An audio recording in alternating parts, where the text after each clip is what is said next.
एक मूर्तिकार और उसके बेटे की कहानी। दोस्तों, कहानी बहुत ही मज़ेदार होने वाली है। एक गांव में एक मूर्तिकार रहता था। वह काफ़ी खूबसूरत मूर्तियां बनाया करता था और इस काम से वह अच्छा कमा लेता था। उसे एक बेटा हुआ। उस बच्चा ने बचपन से मूर्तियां बनाना शुरू कर दी। बेटा भी बहुत अच्छी मूर्तियां बनाया करता था और बाप अपने बेटे के कामयाबी पर खुश होता था। लेकिन हर बार बेटे की मूर्तियों में कोई न कोई कमी निकाल दिया करता था। वह कहता था, बहुत अच्छा किया है, लेकिन अगली बार इस कमी को दूर करने की कोशिश करना। बेटा भी कोई शिकायत नहीं करता था।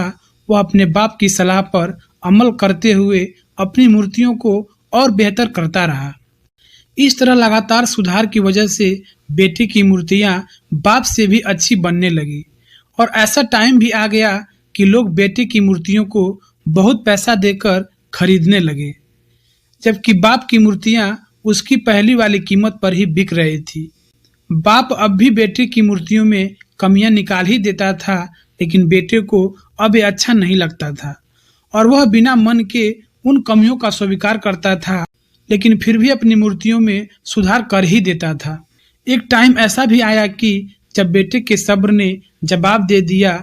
बाप जब कमियां निकाल रहा था तो बेटा बोला, आप तो ऐसे कहते हैं कि आप जैसे बहुत बड़े मूर्तिकार हैं। अगर आपको इतनी ही समझ होती तो आपकी मूर्तियां कम कीमत में नहीं बिकती। मुझे नहीं लगता है कि आपकी सलाह लेने की मुझे जरूरत है। मेरी मूर्तियां परफेक्ट है। अपने बेटे की यह बात सुनी तो उसने बेटे को सलाह देना और उसकी मूर्तियों में कमियां निकालना बंद कर दिया।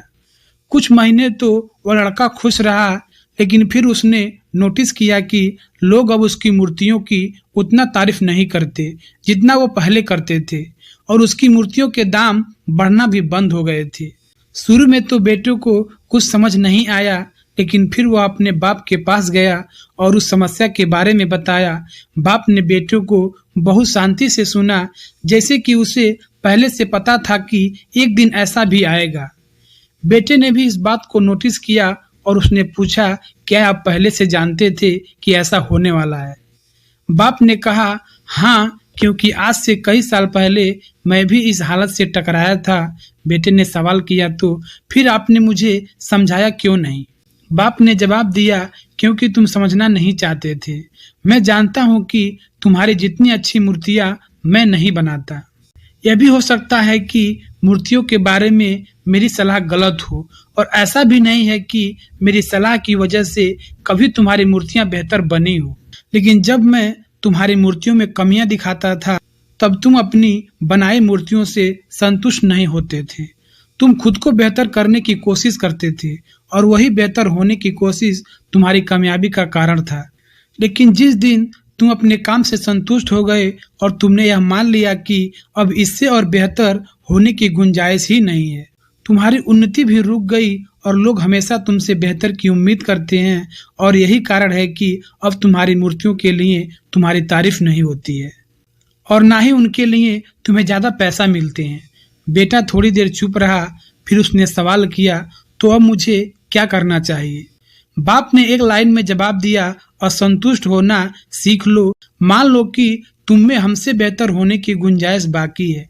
यही एक बात तुम्हें हमेशा आगे बेहतर होने के लिए प्रेरणा देती रहेगी और तुम हमेशा बेहतर से बेहतर हो पाओगे।